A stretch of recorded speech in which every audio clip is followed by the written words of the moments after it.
শবনম ইয়াসমিন বুবলি বর্তমানে দেশীয় রঙিন দুনিয়ার সবচেয়ে চাহিদা সম্পন্ন নায়িকা। একের পর এক হিট ছবিতে অভিনয় করে তিনি ইতিমধ্যেই নিজেকে প্রমাণ করেছেন।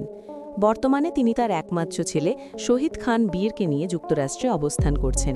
ফলে হাতে থাকা কিংবা নতুন কোনো ছবির কাজে অংশ নিতে পারছেন না তিনি।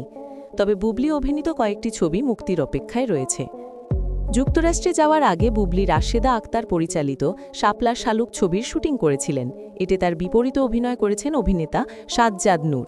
এছাড়া তার অভিনীত পিনিক এবং সর্দার বাড়ির খেলা ছবিও মুক্তির অপেক্ষায় রয়েছে।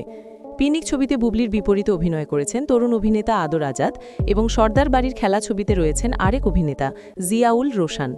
যদিও বুবলির অভিনীত দুটি ছবি ভিন্ন সময়ে মুক্তির কথা ছিল, শেষ পর্যন্ত মুক্তি পায়নি। ঠিক কবে মুক্তি পাবে সেটিও এখনও পরিষ্কার নয়।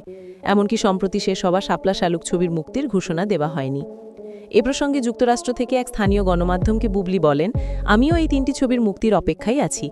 আশা করি নতুন বছরে প্রযোজনা প্রতিষ্ঠানগুলো ছবিগুলো মুক্তি দেবে। ছবিগুলোর গল্প নিয়ে আমি আশাবাদী। এক ছবির চরিত্রের সঙ্গে আরেক ছবি চরিত্রে কোনো মিল নেই। সব মিলিয়ে ঢাকার সিনেমা প্রেমীদের এখন একটাই প্রত্যাশা, তাদের প্রিয় নায়িকাকে খুব শিগগিরই বড় পর্দায় দেখার। তাই বলা যায় অপেক্ষায় আছেন বুবলি, আর সেই অপেক্ষায় আছেন দর্শকেরাও।